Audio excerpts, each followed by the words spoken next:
right, everybody. Welcome back to the Purple Podcast. This is your host, Austin. Hope you're doing well tonight. It is Friday, so we are feeling mighty fine. Feeling mighty fine. in this town. Yes, sir. So feeling all right tonight. And it is a momentous night, I would say. Our Stranger Things rewatch series has come to an end, or it's not quite done yet. You got a little more time with the sacks. We got about probably an hour or so, a little bit more maybe. We'll see left of it here to go tonight. But the watching has subsided. Damn, it feels good. We've been working hard. So I think this is our cake at the end of the journey, baby. We're feeling all right. How we doing, team? End of the week, end of the series. How we feeling? Man, I'm feeling good. I actually finished episode 9, so the last episode about 2 days ago, and when I was watching, it's a buffet, as I like to say. We had 2 hours and 20 minutes in that last episode. Yeah. So you're getting your fill of Stranger Things, man. And I think with this being such a remarkable show, such a well-liked series, I think they're doing pretty dang well with keeping people happy who love it. So I don't know. I've been pretty pleased, and it does feel good to be here now. I got a question for you, Griff. What time did you finish watching that last episode? Because I know you would. I don't think it was your plan to watch it that night. It was 4:50 a.m. when I finished watching it. Because good Lord, boys! I made a pot of coffee. I made a pot of coffee. I probably had 4. I think I had 4 cups of coffee at least. And I'm talking like 4 large cups of coffee, so probably like 12 cups. Probably seeing Vecna in your room with you. At night. Good. I will say that it was funny because I watched 3 episodes that night. So 3 episodes, you kind of feel like you're just on you're in a marathon, So, I was paying attention. Though I was locked in. I was invested. It kept my attention. I think that kind of speaks. That's a testament to the series there. Sure. Boys, I think this season 4 was by far the best. Really? I loved it. We learned so much. The characters, we got some new characters that I was crazy. Again, Murray takes a bigger part in this one with Joyce and with Hop. We get to see this Eddie Munson. Oh my God, what a great character this cat is. Help me if I'm wrong on this guy. Is it Argyle? He's talking about some kind of purple passion, smoking something. That guy, man, at the Surfer Pizza. I love that character. He brought some fun to it. Again, Griffin. Hell, he got Jonathan to lighten up. Yeah. Come on. Eeyore ass. Yeah, there is, Yeah, we find out even Jonathan starts offering some sticky icky to somebody to lighten them up. So, love that. That was fun. So just, again, the chapter 7, hands down my favorite. That was it for me. Massacre at Hawkins Lab. Yes, sir. Thank you, Austin. I just, man, oh man, it drew me in. I was so pumped up watching it. We learned more about the kids. We learn about, who one is, which is, very, very, Vecna / Henry / one. What are we calling him today? / Victor Creel's son. Yeah. Yeah. That was just, man, it was. So, I've got that. I don't know how many times I've written that down, one, Victor's son, down the line. But man, it's important because you have to keep that in your head the whole time as to just how dynamic this character is. Well, a massive thing that, it has taken 4 seasons for us to really have this backstory and understanding of 11, right? Right. We didn't know any of this stuff. We don't know. Still, I don't know when she ran away. We thought that she killed all those children. I mean, there was a part of me going. I mean, I don't know if we saw that until this season, but like still, like there was so much. I thought on, she did. Let me say that. Did they show it? Yes, they had shown that before, where all those kids were lying there dead, and it's like, oh my God, that poor kid. Might have Austin in season 3. They might have. I can't remember that. They did, guys. Yeah. So I mean, it was a heavy season. This one was big. There was a lot that went into this. Going back on the Eddie thing and how great of a character he was. Oh man. This is one of my main concerns actually about season 5 going into it. You know, this season came out, I think it was 2022. So a bit of time has passed before, since then.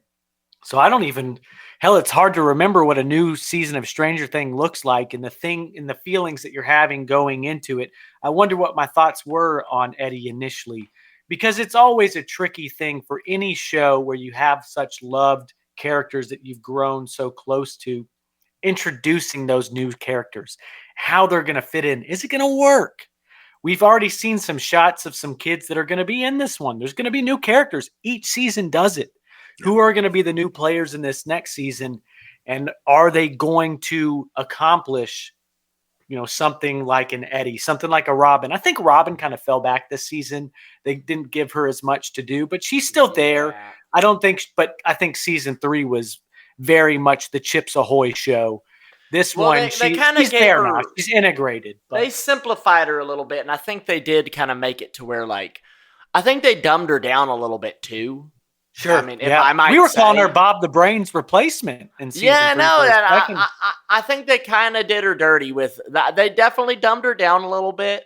I'm not going to be too salty about it as is, but, I think you're making a great point. And guys, there was a point in 3 that in season 3 that we thought that was going to be Steve's new love interest, and then we saw it shift, in another direction. I'm still waiting for it to happen. Am I crazy? Is that ship sailed? Griffin, you're crazy, dude. That ship sailed with the peanut butter on peanut butter sandwich that we got at the end of the season. Yes, I was going to say, did you fall asleep at the very end and see what? He fell asleep, Goss. 4 a.m. It got him. Yeah, he's done. Funny. The gay peanut butter sandwich. Griffin, we will reel you in here and we'll tell you a little bit about what happened at the end. Apparently, you fell asleep. Well, let's start with chapter 6, The Dive, guys. So where we left off in our first half recap review episode was Patrick getting snap, crackle, popped, right? So that's what we see. And we asked the question, is Jason going to change his role? Is he going to be like, oh, shit, this isn't Eddie? And, maybe I cheated a little bit and asked you guys the questions like, oh, you don't think he might just stick to his guns and try to blame me? I thought about that later on. I was like, Austin definitely knew what he was doing Of course, yeah, sure. But, yeah, he doesn't change his role. Jason, and I'll go ahead and get that out there. He might be one of my sacks for the season, especially with how he ends up getting split in half when that guy, tough guy, loses his girlfriend episode 1 and then gets sent into a psychotic kind of spiral throughout the rest of the season and then just gets split in half. So he didn't learn much. He's just the asshole throughout the whole entire season. But we're left with that. The bigger things, or the other big things in The Dive, that military guy gets cracked finally. Yeah. In the military. Wallace. Yeah. Was his name Wallace? Yeah. Wallace. They crack his ass, and, you can't blame him. What were they doing? Like hotboxing him in that locker for days on end. Did not look pretty. No, they tortured that poor man. Yeah, it didn't look pretty. I have to say this. Jason said that Eddie was a vessel for the devil himself. I mean, I'm sorry, man, but I can't believe they didn't laugh when they heard that. I mean, that was just kind of crazy. It was the 80s, though. Wasn't that a bit more acceptable? Yeah, but Griffin, I guess that's my point. In the 80s, is somebody going, hey, he's a vessel for the devil himself. Normally we'd been drinking back then. We'd have been like, he sure is. That would have been funny to me. As someone who did have their assumptions misbased, they weren't in the right place there. It wasn't a bad hypothesis either, though. it is a very supernatural thing that he's trying to make logic of in some kind of way. So you can't blame him entirely, but he should have heard Lucas out, I think, in the end. I think that's where he really showed his cards, and he dropped the ball. He wasn't going to listen to anyone, which is where he probably struggled the most and where his character is the most irredeemable, because he didn't have any bit of just, I guess, ability to be persuaded. Right. But our gang, irredeemable. That's right. Way to go on a Friday, Austin. Way to go. Yes, sir. But we're also in this episode fattening the pigs.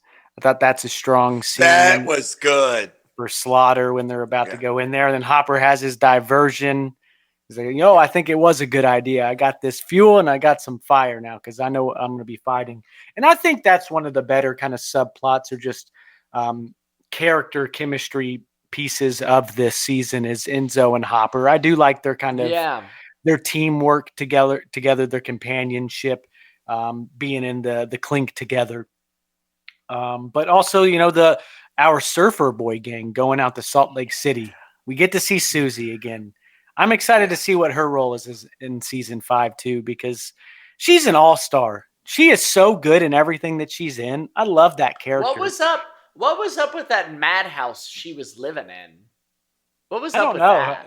It's kind of weird, wasn't it?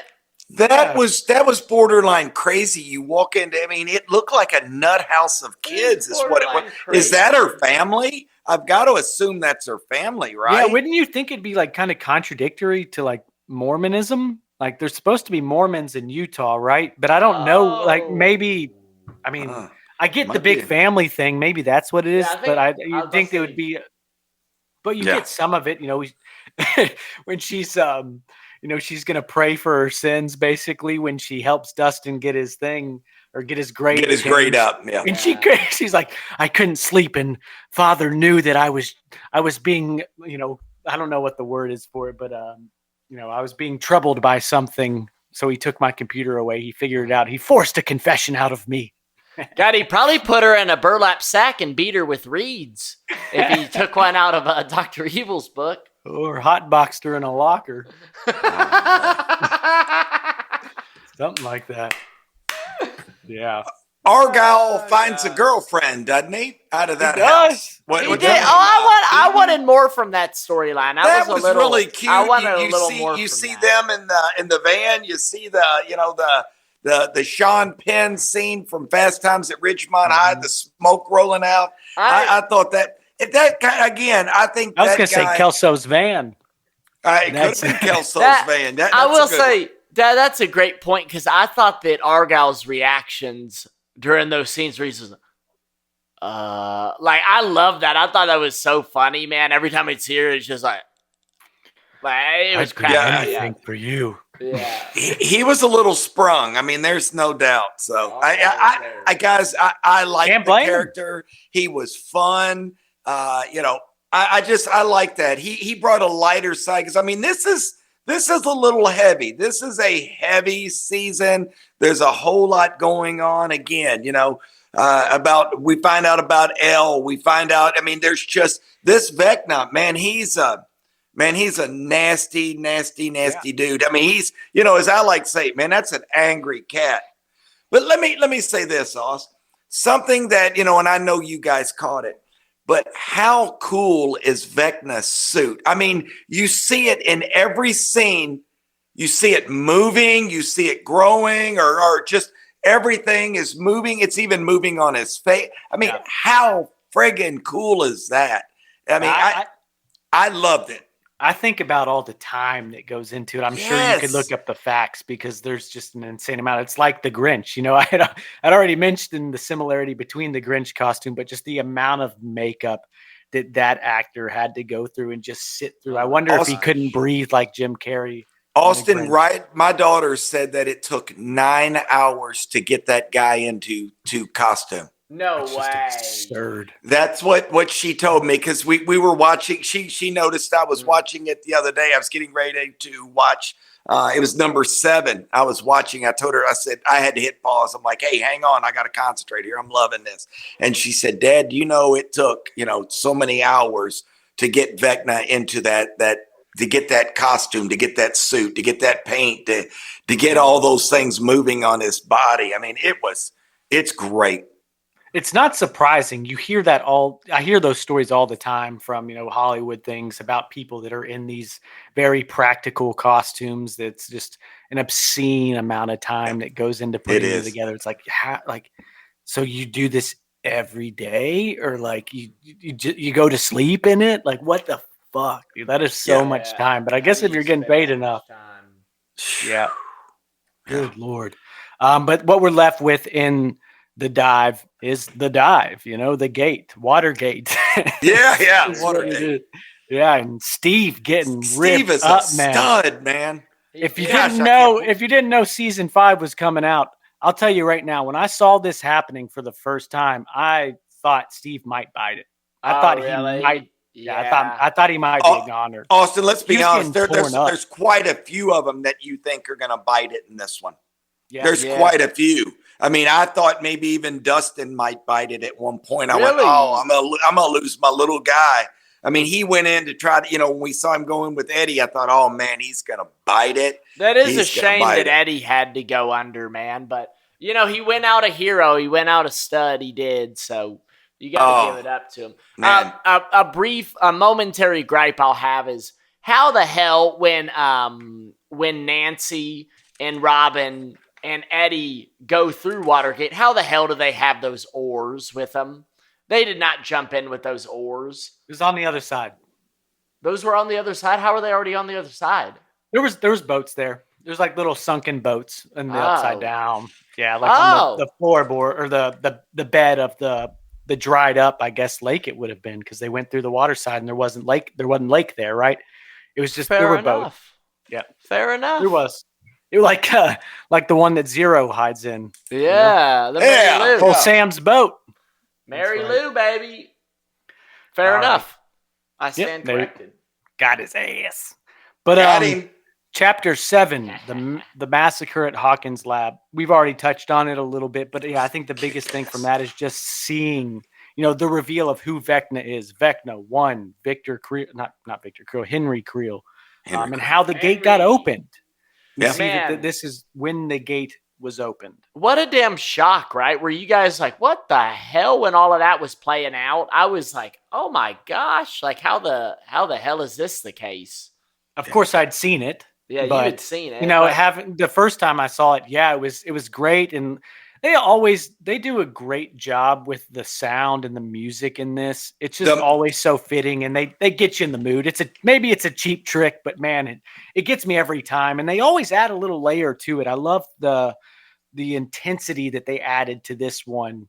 There was just a little more. I don't know what the sound is, like a big bang or whatever the hell they did this time around, but it's similar enough that it carries through all the seasons. But they do little tweaks, and they do it right. The sound is awesome always. Austin, I thought the sound in this chapter 7 was by far the best. I thought they hit it at the right points. I mean, they really tickle your emotions in this one. Man, it's well done.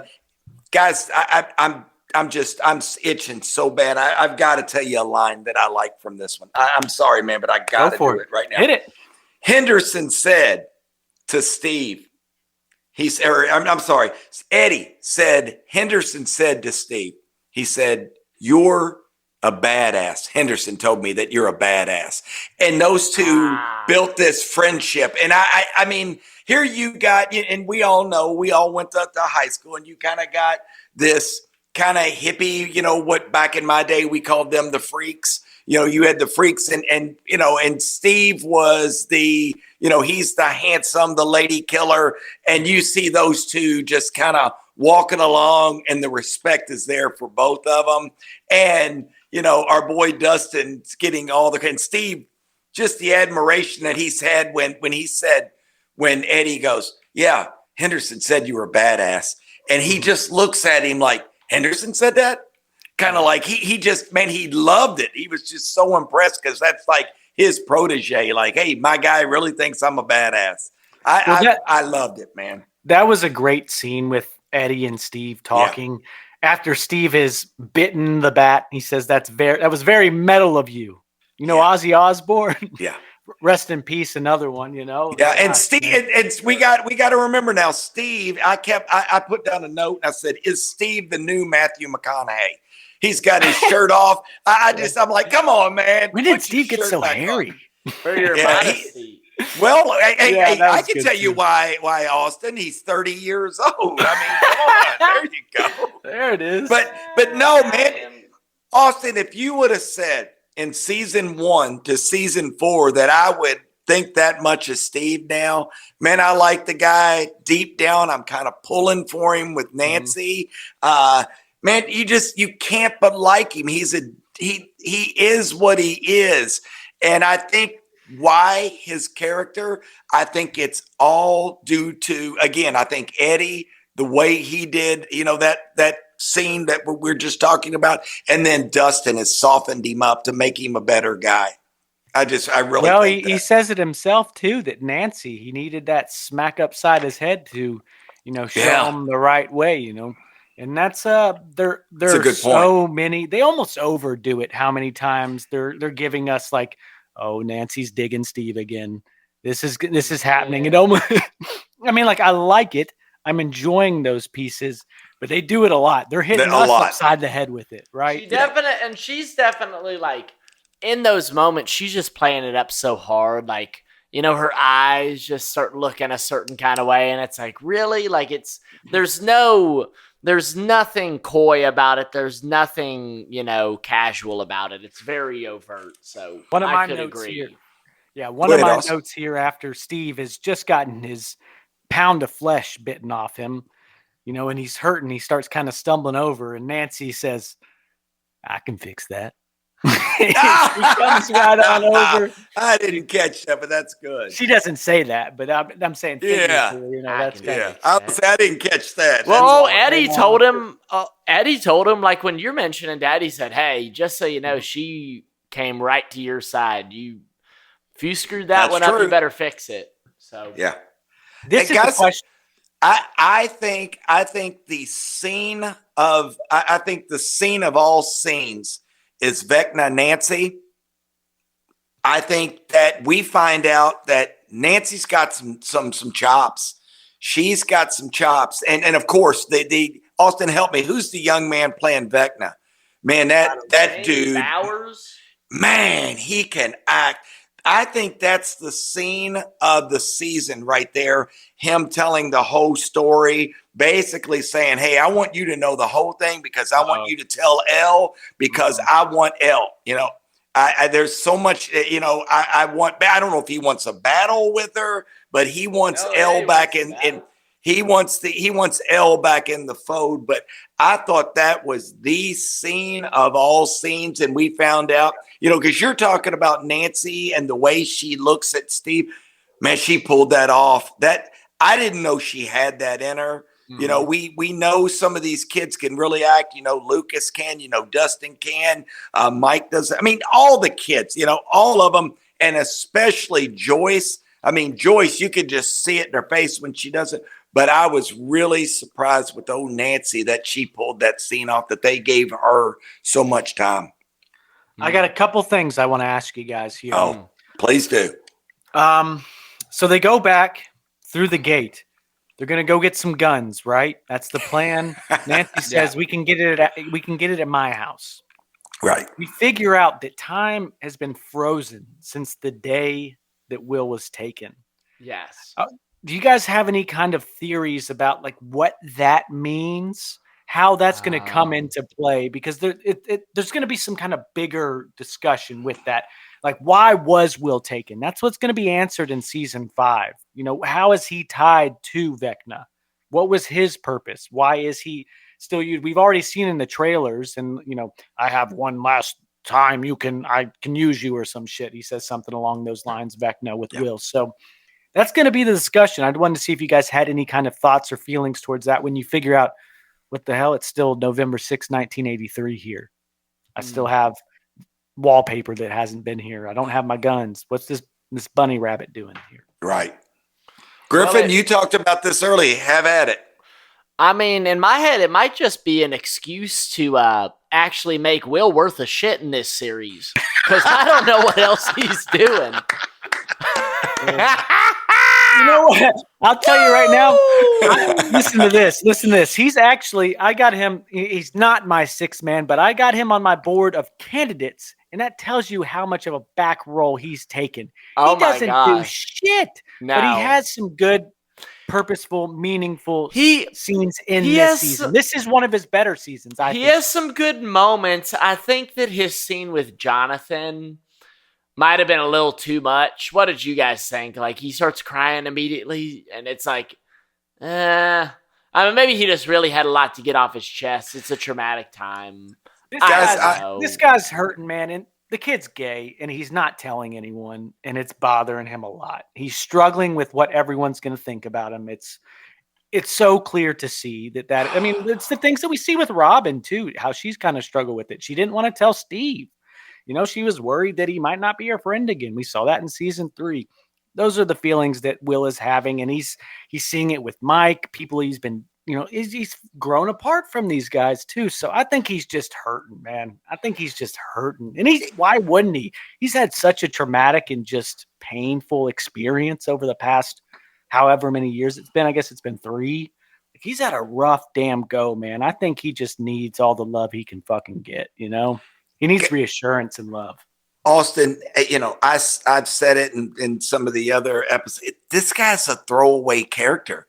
I mean, it's like they have to, he is to me. He really is. He doesn't bring much other than, he's still there. Well, I was going to say, that's all he gives us. You're right. It's weird, Austin. I feel it on the back of my neck. Oh, he's still there. But they gave him a good Will the Wise moment, though, when he pushed Mike along and said, "You're the heart. Don't quit." I thought that maybe Austin. That's a good point. Here's what I'm going to say. Again, I said it earlier. The kids are all really good actors. They all could take those really deep moments and do something with them and really bring something to the story. I think they're missing the boat a little bit with this Will because he's got some acting chops too. I mean, he's got to be so disappointed as an actor that all he does, again, that was a great scene with Mike. I think he pushed that along and we see Mike later on really step up his game and tell Elle that he loves her and he's all in. And that was Will's doing. Yeah, that's true, Austin. But I think they're missing the boat with old Will. I'm going to be honest with you. I don't care for his character. It's almost an annoyance to me when just all of that. All the kids know he's got a little bit of an annoying quality to him. They love him for what he is. I mean, he's one of the group. I think they need to. I think season 5 Will has Kreskin moment. Season 5, chapter 1. They've got to come out, and he's got to come out of the closet and say, "Hey guys, I'm gay," and all of them are going to be like, "No kidding, we all know." I mean, bam, and let's get this thing going. First I heard of that. Yeah, that's going to happen too. That will happen, but I think even more so, his involvement in that connection with Vecna is going to be really highlighted in this next season. I don't think that's a secret. My other question I had for you guys from this episode, and then I'll mention a couple other things. We'll move on to chapter 8. But what was under Lucas's bed, fellas? Oh, I was wondering about that. What was under Lucas's bed? Guys, back in the day, Playboy, but it was probably a little something deeper than I'm going to go. It was Hustlers. There you go. No, she said it was disgusting, and he was mortified. It was more than just a goddamn nudie mag. You know that. Hustlers. I think it's a nudie mag. What do you think it would have been? Disgusting. Austin, what do you think, Austin? What do you think? Griffin, buckle up. Austin must have the buckle up. Maybe I'm a nasty bastard. Here it goes. Hold on, Austin. No. Let me get in my seat. But let me buckle up. Here we go. My guess was his nut rag. Oh, gross, dude. Well, that's what they fucking said. God, that's a step too far. Griffin, No, Griffin, I told not. you, It was Griffin, right I on the told you money. to buckle up. Too I told you to far. buckle up. Maybe I it was think a hustler's Austin- mag with sticky sheets. Austin's missing the point with that one, I think. You really No, think I that am- Stranger Things is trying to that's their pull on this, man? They didn't Good say word, Griffin. Pull. They didn't say it. God. Hey, we might need to check under Austin's mattress if that's what he's thinking. Hey, man, I was 12 once. All right, chapter 8.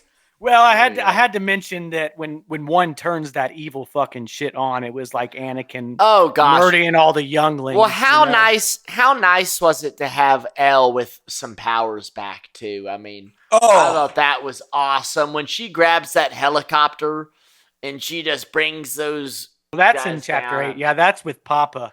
Papa. I did also want to mention that we got Freddy's boiler room. You know, I love to kind of look at the tie-ins. I got some more coming along the way, but you know, when she's about to escape and helps one, pulls I guess that's what was keeping him from using his powers. I was wondering. I guess he couldn't have done it himself because he didn't have his powers then. But yeah, Only that explanation. That's what I would say. Chapter 8 was pretty sick too, man. Papa. Yeah. Tell me what you guys thought about it. You got anything to say? Well, Austin, a couple of things. I thought it was pretty cool that we see Brenner actually tattooing the 001 on his. I thought that was kind of cool. I like that. I had 2 gripes from this one, and I want you guys to tear into me if you didn't like this, but. Don't you think at the gun store when Nancy had that, I guess, like a shotgun? Yeah, that's called a shotgun. She has a shotgun. Oh, Jason grabs the shotgun and they're having like they're having a little disagreement here. I'm sorry, but I've been to a few gun stores. If any of that would have been going on, they would have had them pinned down on the ground and thrown out of there in a second. Yeah, I was thinking the same thing. I was like, those clerks would have been like, what the fuck are you doing? What are you doing? Especially when he's holding a 357. I'm like, no. I mean, his story might have come to an earlier end. Maybe they would have just lined up on him. You never know. The other gripe that I had is Elle pulls down the helicopter, guys. She does. And here comes Jonathan and Argyle and Black Hawk Down. Yeah. Black Hawk Down. Any good point, Austin. And the helicopter is down, okay? The military just watches Elle go off. And they're like, I thought the same thing. I mean, it was, again, maybe, shucks, we missed out on that. I thought those were 2 really silly after we had just had a kick-ass chapter 7 that I thought, man, it was emotional. It was grabbing. Again, I talked about the scene with Nancy. I thought she kicked it in the ass. Vecna, that, great acting from that young man. I just loved it. And then we have this silly stuff going on. I just thought those were 2, just kind of weak, to be honest. What did you guys think? I mean, am I being too hard on it? Griff, you might need to get some light on in your room. I think what happened is, just the military stuff was like, they're serious sometimes, then they're just not, I mean, they beat the hell out of that. They would have certainly taken Owens. They took those other guys and shot the other guy and killed him. Wallace. Owens was getting taken in that first scene that we see them come by. They're not just saying, there's no negotiating. We're taking you, Owens. We think you know something about this girl. You're going with us, man. So they handle the military a little weird. They're strange.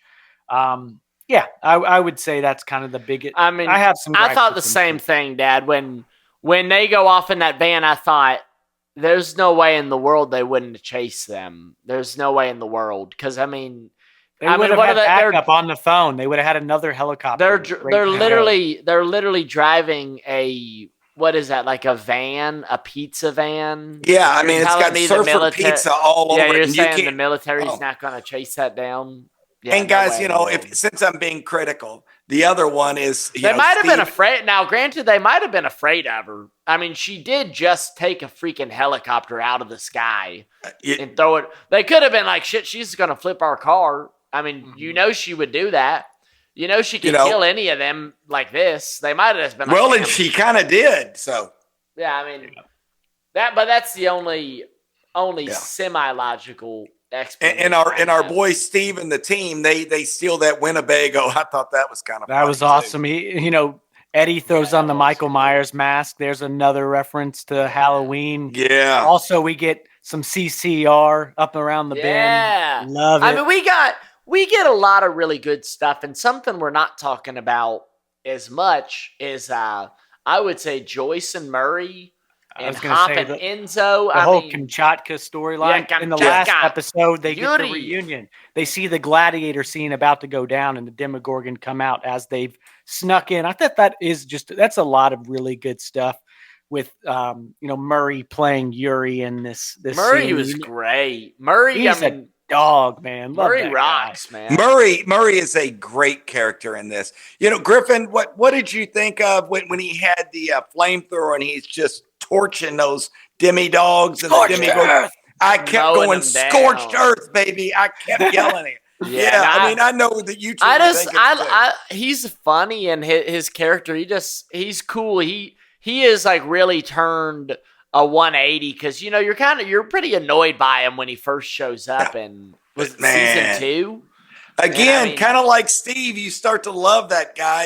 Yeah. Man, he's a great character. Question I have with Hop, man, Hop is in pretty damn good shape. What did you guys think? You think it was CGI? No, I don't think so. No, I think that guy lost the weight for it. He looked good. Shape. You could see it in his face, dude. I'm going to call it an Ozempic moment, but that cat, his face looked a little thin, man. But he looked good. I mean, hey, Joyce sure thought he did. He finally gets a kiss from Joyce. It's like, thank God, this is. And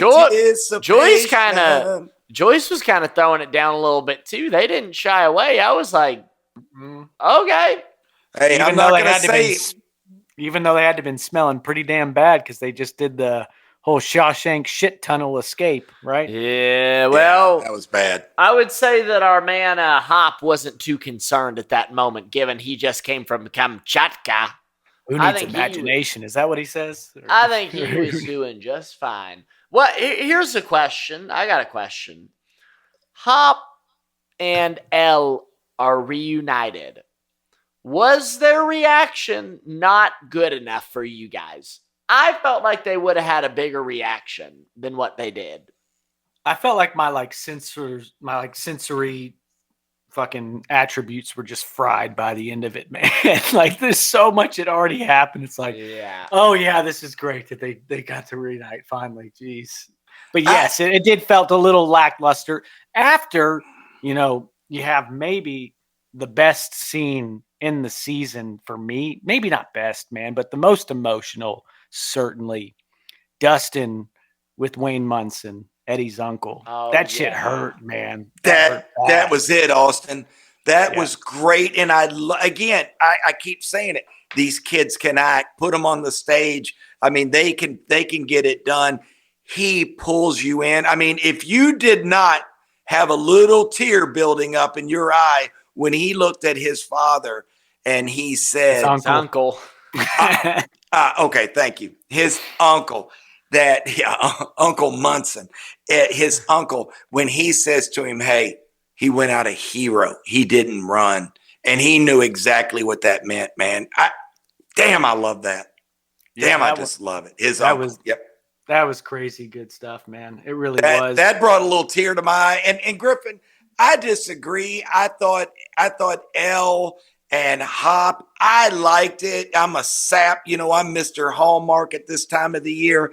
I liked it. I thought it was just enough that it wasn't, as you would, I keep saying hammed up. It wasn't hammed up. I thought it was emotional enough. You saw, you saw the best in Hop. You saw the best in L. You got to remember something with L. She's not super emotional, as we all know. So I thought they did it. I thought that it was just done just right, because if she'd have been like, oh, Papa, or not Papa, but, to her dad, if Papa. she'd have done that, yeah, Papa, that bugs the shit out of me. Papa. Oh, my child.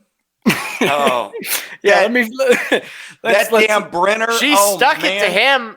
Tell me you understand, and she was like, later, bruh. Yeah. So let me wrap up chapter 8, Papa. There's another scene that I absolutely have to mention in here, and it's Nancy telling Nancy. It's Steve telling Nancy about the six little Harringtons with James Taylor, Fire and Rain playing. That James Taylor playing, that was hitting the spot for sure. That made it, right? It's kind of funny. This is an 80s show, but they decided to go back to some of the real good stuff, didn't they? Yeah. Those are two of the better songs we've had in the whole series, I'd say. But yeah, and then, Papa dies in this one. How do you guys feel about Papa, this complex character as they try to paint him out to be? I think he kind of screws himself. He was winning some brownie points and then he fucks it. Right? Austin, is he really dead? Yes, he's dead, Mike. Come on. He's dead. Do that again. I mean, Dead's dead, baby. They're not Lazarus and him again. I think they're going to again. I think his cat's coming back. He's going to get Lazarus. I mean, hey, Lettucehead is coming. Sorry, bruh. Hey, they shot him down. They went bang, bang. He was still kicking at the end. Remember what I said. He was still kicking at the end. He's done. Like the $6 million man. We can rebuild him. We can make him better. I think he's coming back. Nah, I think he's out, man. I mean, Austin, I think when you see a character like that, when you're first introduced to him, I really think that you kind of have this, I don't know, you're like, man, he really knows what he's doing. He has something special here, whatever it is, I don't know. Nice hair. Well, I think you think he knows more than he actually does. I think that this season kind of maybe painted him in more of like a man, he's just trying to figure shit out type of light. Like, I thought he had more of this big master plan, which I think he does have to a degree, but I think Vecna you kind of saw, right? Yeah, well, you just kind of he sought greatness he sought greatness in others because he was nothing but a mediocre nothing man. I mean, he says that verbatim, basically. I mean, it's exactly right. And I think that is fair to say in a lot of ways from what I was gathering. So, I mean, I was half damn tired of his character, I would say, for the most part. I mean, I think it was interesting to kind of run back. And honestly, I think that they could have done that really poorly, where they're reintroducing kind of Hawkins' lab and everything. I think that could have been worse, but I think we actually got some pretty interesting moments from it. And I don't know. Him kind of double-crossing her at the end and being like, you're staying here. It was like, really? It was a little... Like, and we find out... nothing. We find out Owens is a good dude. That made me really happy. Yeah, Owens. He kept saying it's her choice, Brenner. It's her choice, and I like that. Yeah. All right, guys. Chapter 9, the piggyback, the big one, the goddamn movie we just watched. It was an absolute movie. This one here. It was a lot. We've already talked about Steve's biggest head thump of his life. But man, I guess there's not even all too much to talk about in terms of the fighting. It's hard to talk about fighting sequence. I've read, this is kind of a funny tie-in here. I've read the Lord of the Rings books. You watch the Lord of the Rings movies, and there's these awesome fight sequences. You read about them, it's not quite the same.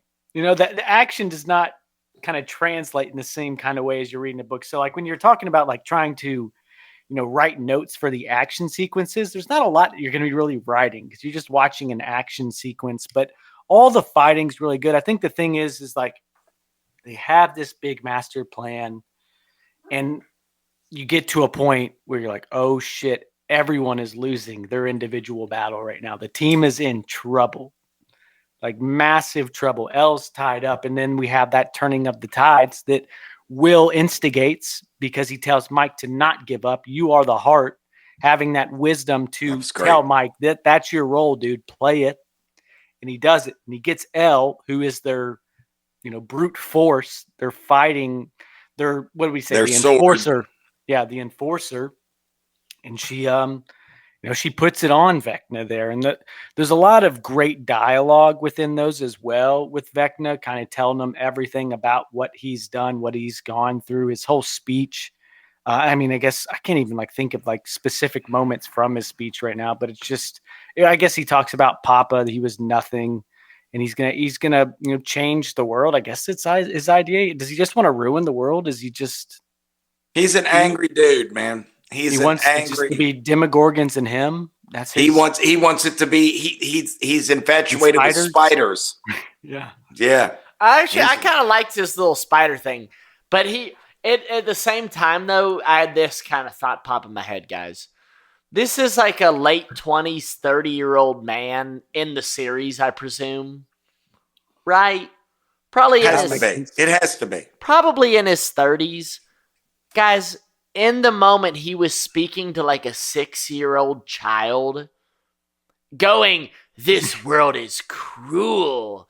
All of these people, they don't know what they want." And he's doing all this big thing. And it's you know what, man? You're talking to a freaking 6-year-old. Well, it's your question if he's a creep. Of course he's a guy. Well, he's kind of just loser. A nerd, though. It's what a fucking nerd, man. He's a sack. He's no one knows what I know. I'm deeply misunderstood. It's you're talking to a kid, you idiot. I thought you'd grow out of the goddamn angsty stage by now, you fucking idiot. You're goddamn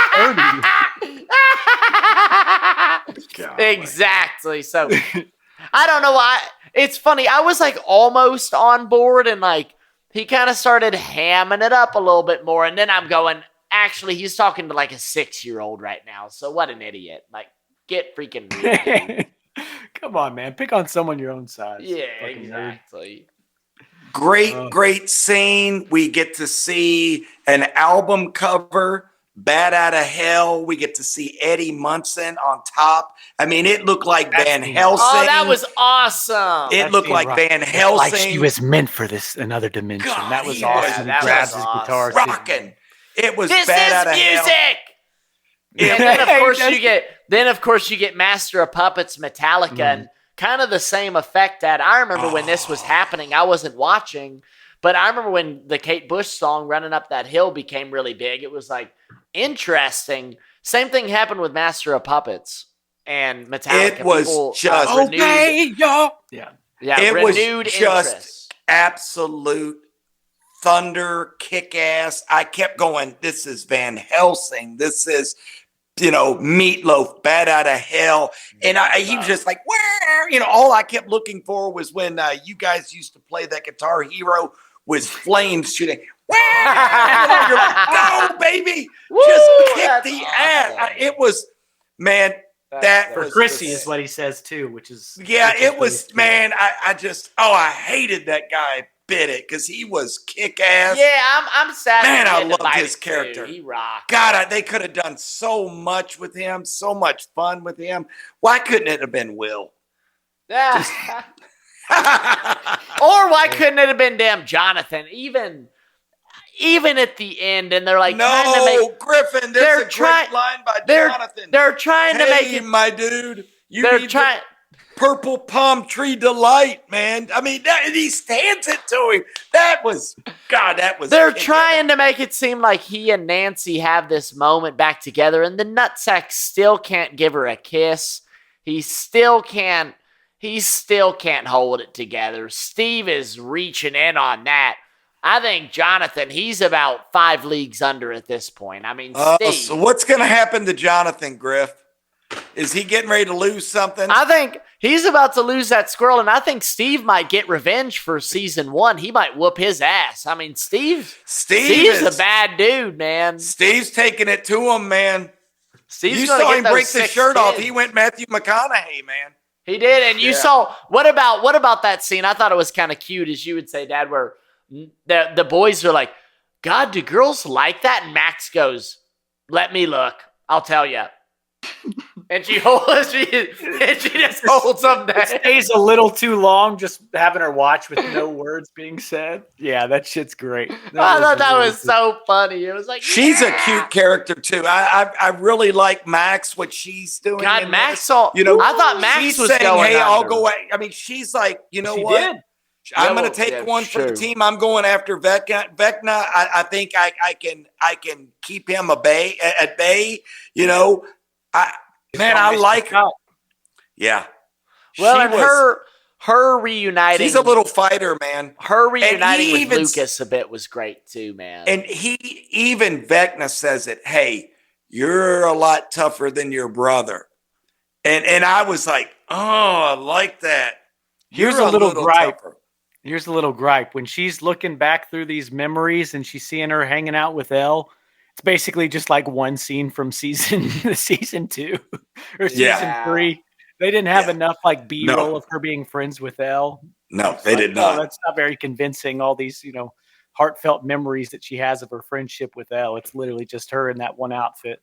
Guys, did you all notice this? Fair. Because it really, again, I've got a lot more time than you all. That there was a scene where Elle from 7, 8, 9, we see her with that little bow haircut that she's got, and it's dark hair. Did you see her in 9 where she comes out and it looked like it was like blonde? Did you all see that? She came out and that her hair was like almost a blonde look, like a California blonde look.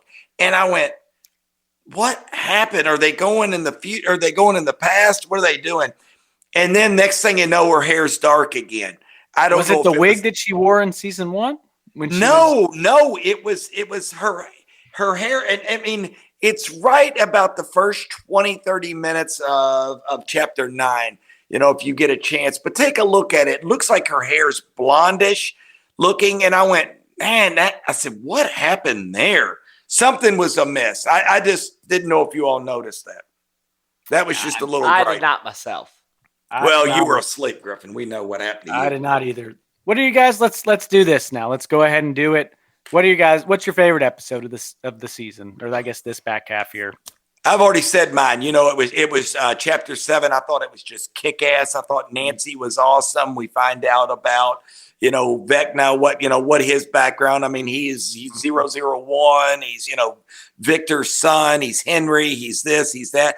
I like all. Again, me, man. I want that information so then I can process to go to the next season. And I thought that was kind of wrapping it up for me. Griff, what about you? I think I really liked episode 8 myself. I thought that it just, it just had that little spark to it, and there were a lot of things happening, but it wasn't the finale just yet. A lot of that setup, a lot of good time getting the characters together.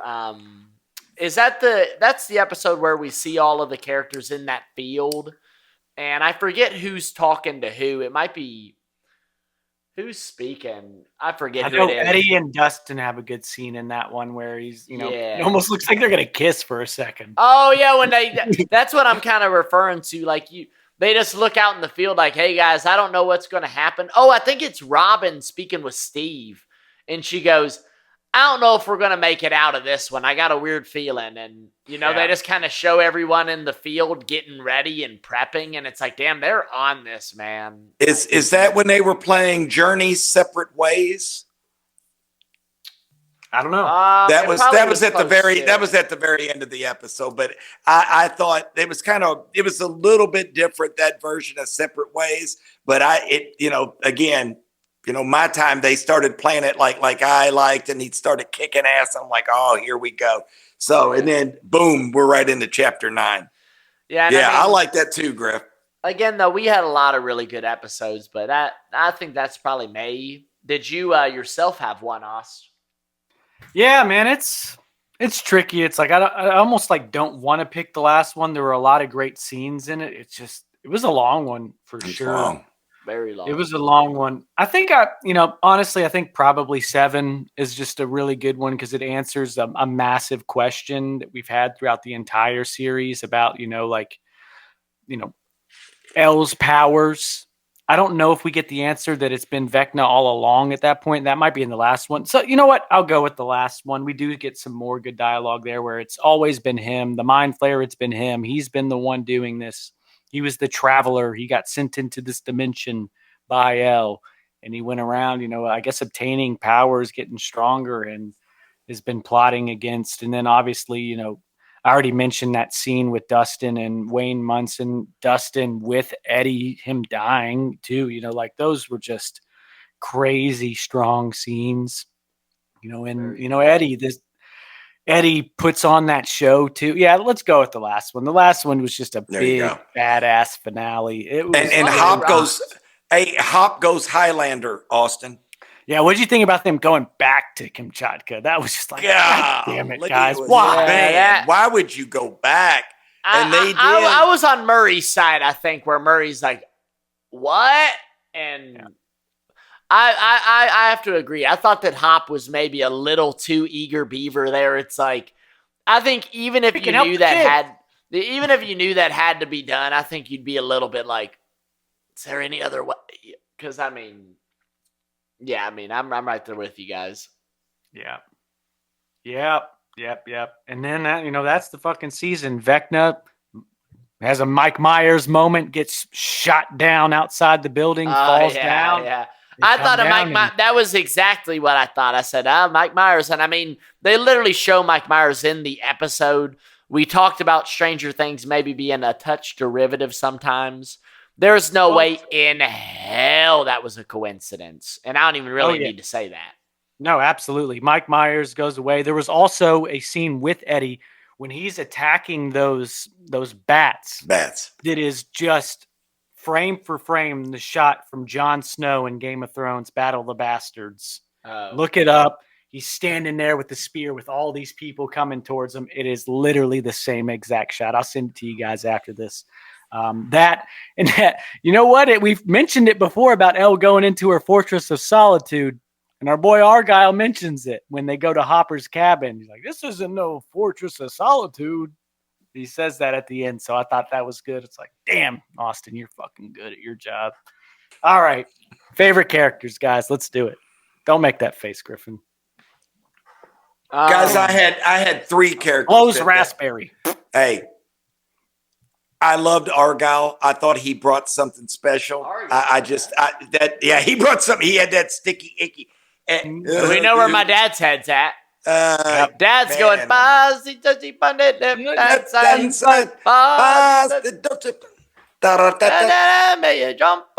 I'm telling you, I cannot. We need to, Austin. You got to do a reel and rewind where I'm picking on Steve. What are you doing? Shush. And picking on Steve, and then last but not least, Eddie. There was three things Eddie did. I'm not running away. He becomes a hero. Henderson said, "You were a badass." He's talking to Steve. I love that. And I don't know if you all caught this, but I have a friend that always says this. Here we go again. He says that, and I thought that was kind of cool. So those are my three. Those are my favorite characters of this season. He refuses to turn a light on. Well, I have a light on in here. It's just getting darker quicker. I'll say this. Dustin, how can you not like Dustin? That guy, Dustin has so much charisma. I think Dustin, there's a lot of heartfelt moments with him, and I think it's a lot of his acting, and it's him just being kind of the brainchild behind a lot of these things. He's the one who creates that seam in the upside down and throws the bed sheet down so that they can travel in between them. I thought that was awesome, of course. And I thought we got some funny dialogue from Robin then where she goes, "Genius child." And he likes it. She goes, "Genius child." And when they're using that, Dad, what was that thing that little Holly's playing with where it lights up? What were those light bright? Light bright. Well, that was really cool how we saw them communicate with each other with that as well. I love that scene. And again, Dustin's the one spearheading. Dustin, oh my God, talk about a parallel. Dustin's pulling the Benjamin Gates. Yeah, he did. That's what Dustin does. He pulls the Benjamin Gates and he goes, and he starts hypothesizing. Dustin rocks. I love Eddie in here, Dad. I think Eddie is a great character. Yeah. I mean, I could just go down. I mean, I could talk about Steve. I could talk about Hop. You could talk about Murray. Murray. I mean, awesome. Of course. You could talk to great performances this season. Great. Oh my gosh! And I feel like there's someone else. Enzo. I mean, I like Enzo. Enzo's great, and Elle. I think Elle kind of returns to form in this season because I was missing some of Elle's powerhouse moments, and I think we got those back in this season. And you guys already know Elle's going to be on full tilt come season 5. I mean, this is about to go crazy, man. She's in her Duffy. Get ready. She's in that Duffy now, man. She is in her bag. She is going to go full Jedi. Oh, full Jedi.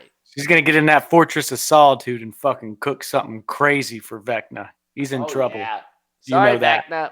Sorry, Henry. Sorry, One. Yeah. Sorry, bruh. What about you, Austin? Was Jason your favorite?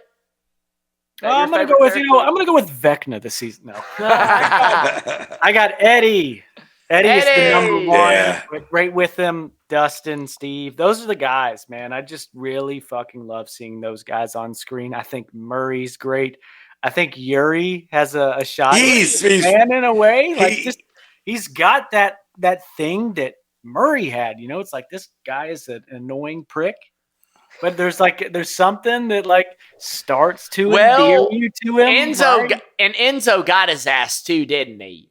Yeah. Enzo got him and broke him down a little bit and said, "Hey, you idiot!" Well, Yuri also asked the question that you asked about Murray. He said, "For me, who gets women, they make noise." You wouldn't know that, or says something along. Yeah. That was Murray, and Murray's like, "What?" He had nothing to say. So maybe he is that guy who has a lot to say, but really isn't. That's normally how it works, isn't it?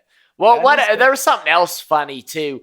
Oh my God, I did love when Murray is impersonating Yuri, and we see that Russian general, and he goes, "You're not the Yuri I heard of. I was told that you had a screw loose." Or whatever it was. He said, "You're missing a lot of screws, actually." And it was like, yeah! That was so funny because Murray goes, "Ah!"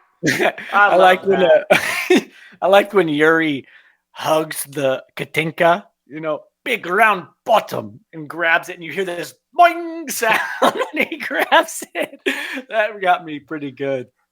But yeah, favorites, it's Eddie, it's Dustin, it's Steve, it's those guys. 6-man. One guy I really wanted to call out here who's not in the season, but someone that we're missing. I'm missing Mr. Clark, man. I want to see him in season 5. I saw him. I always pull up a cast list when we do these episodes, and I was like, damn, he really wasn't in this season. Yeah, I'm missing that cat. But my 6-man's Argyle for this one. If I had to lock one, certainly. Got to be Argyle. He kicks ass. And Enzo's a great choice too. Yuri's a great choice. We just had so many different plot lines in this one. So much separation between our cast too. But those are my guys, and I'll let you guys say your 6-man, and then we'll get our sack. We'll get our sack. Austin, I'm going to go with Owens. I like him. Nice.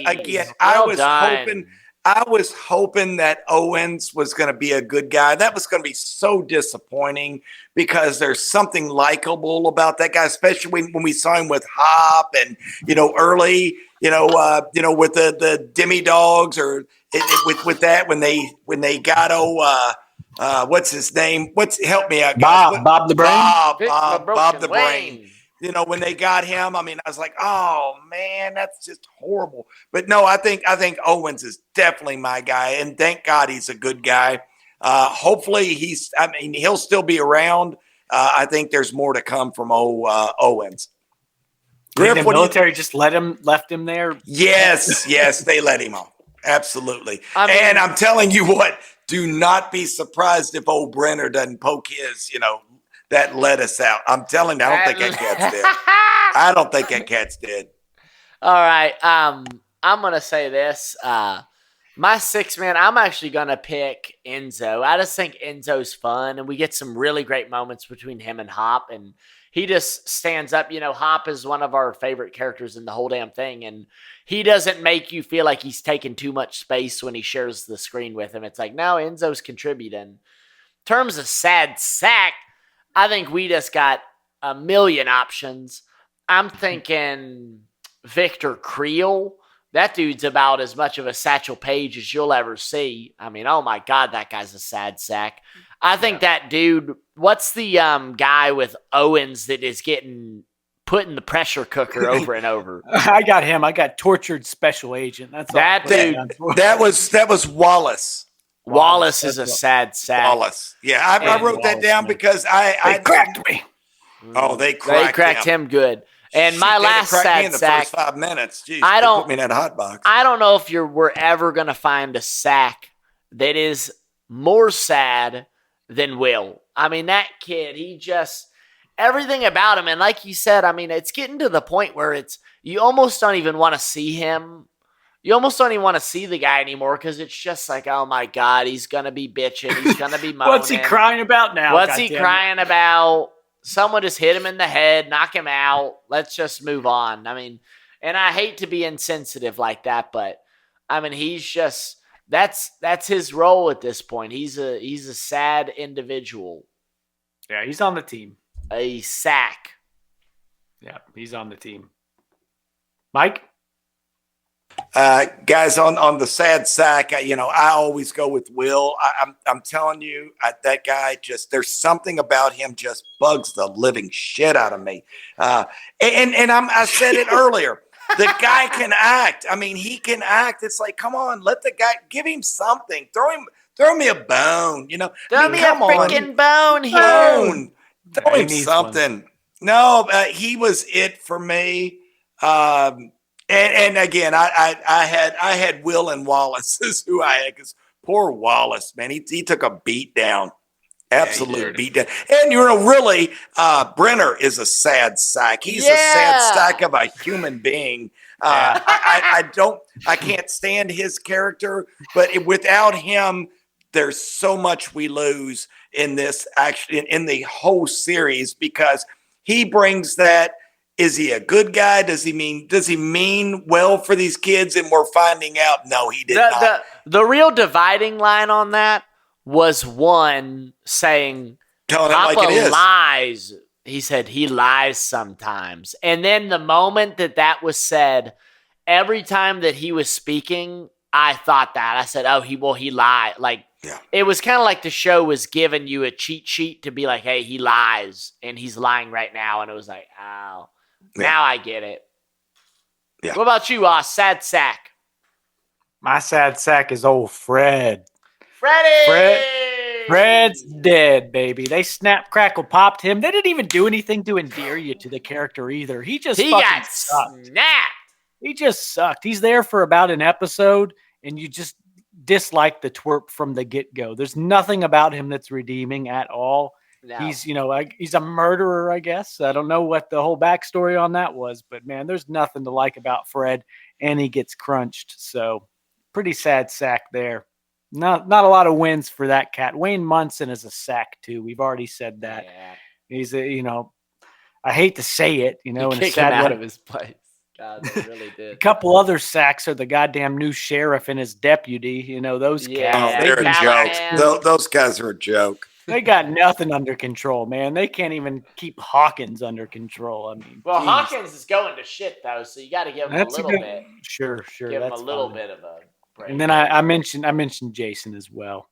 Yeah. Jason. So, that's fair. Man. Sack. He's a sack. I guess Patrick. You could say that. Sack. Oh yeah, no doubt about that. Themes and things. Let's get them moving and let's get on rolling. Yeah. Griffin, wrap this up. Guys, there's so much. I don't know. I didn't put a whole lot of thought into this. Give us a couple.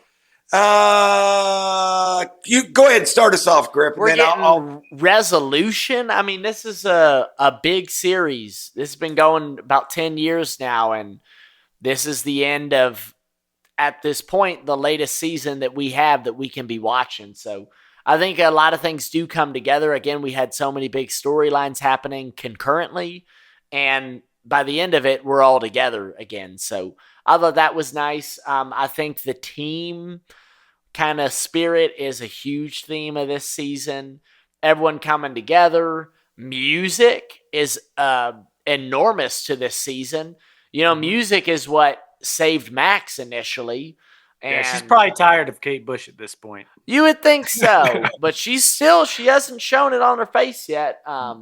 Speaking of, just real quick, I'm glad Max survived. I mean, God literally had both her legs snap in half. So rough. Yeah, we didn't talk much about that, but man, she's still here. And her eyes. We're not really certain about her eyes yet either. We're not certain. She's in a coma. We don't know if she's going to wake. Yeah. And I mean, that's worth considering. That big old clock, I think, is the theme of this season. You got to have the upside down. The upside down, we see more of it than I think we have in any other season. So, I think it's just we're still getting that continual amping up of things. Marijuana, we got a little bit of pot in this season. Getting high. Sure. Getting high, hanging out. So, yeah. I mean, I think kind of the romantic curve is still there and building more and more. I think maybe the last theme I'll say is we have that theme of maybe having that love for someone, but not knowing how to show it exactly, not knowing where to put that. I mean, that's Mike and Elle to a T. That is Will. That might be Hop and Joyce too. That's Hop and Joyce. That's Jonathan and Nancy. Yeah. It's Steve. It's Robin. I mean, it's everybody. It's everybody except for Dustin. Dustin seems to be doing okay, but deservedly so, for sure. Yeah. One thing I wanted to mention too, I think Lucas had some really great shit when Max does. She is struggling. Lucas had some shine there, and really, man, he was in anguish. Man, he was in anguish. Yeah, fighting with Jason. Cracks his ass. Oh, man. He put it on him. Yeah, he did. Good for him. Absolutely. Hey, again, guys, those are some they cast these kids perfect. They're great. He's a great little actor. I think Max did. I think all of them did their job except for Will. And I just don't think the kid has been given the opportunity because, I've hit that too many times. But my themes are time keeps on ticking, vessel. I love that when Jason said that. Nice. Griffin, he said Kate Bush. Man, I don't know what it is, but I think that song kicks ass. I liked it back in the 80s. I thought it kicked ass then. And then Sticky Icky, that purple passion tree or something. I laughed my ass off. And again, Eddie said it best. I mean, here we are at the very end of this thing, and it's here we go again. Here we go again. We're going into season 5. It's going to be a kick ass. Wrap this up, boss. Wrap it up, boss.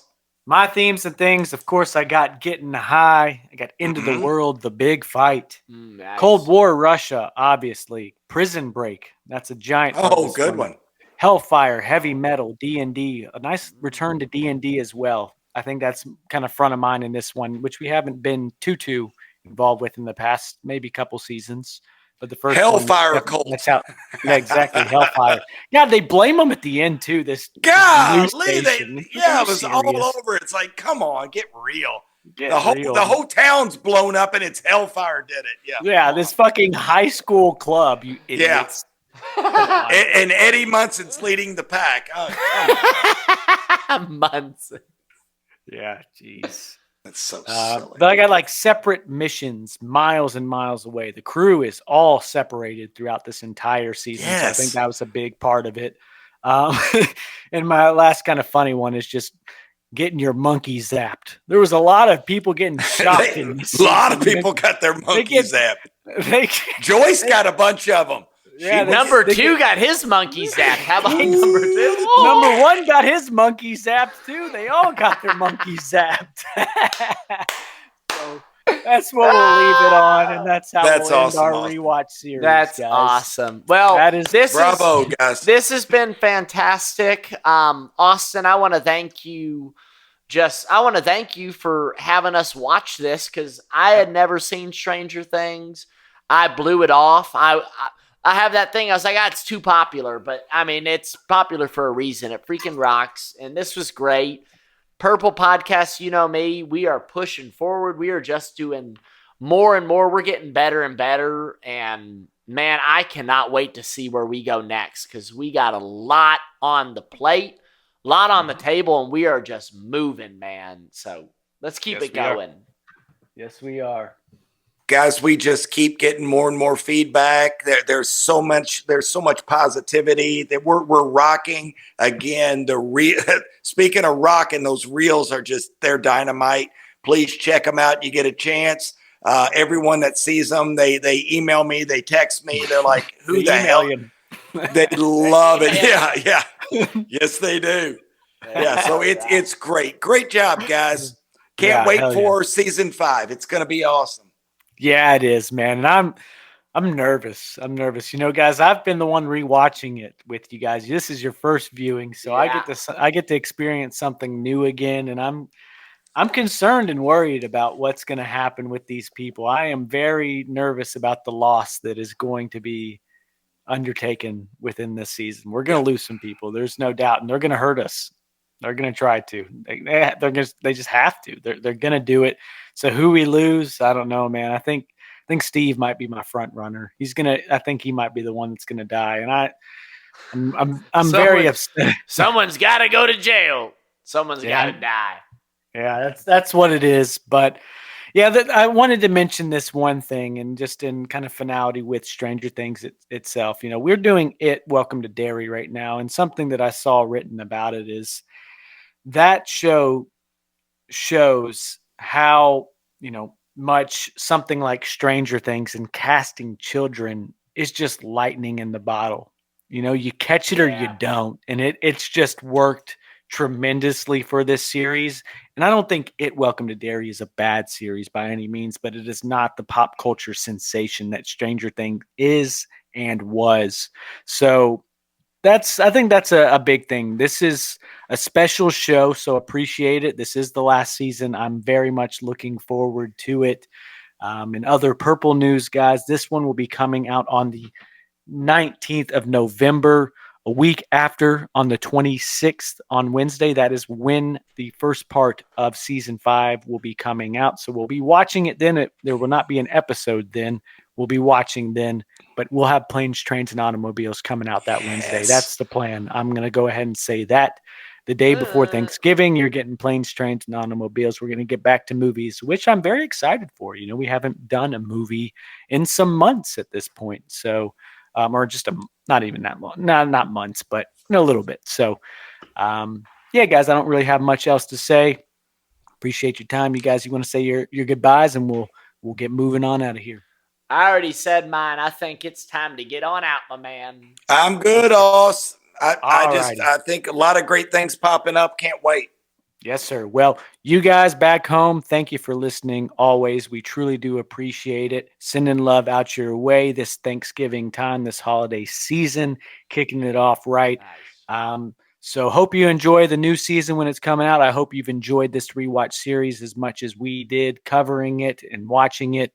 But other than that, guys, once again, appreciate it always. We'll be talking to you soon. And bye-bye.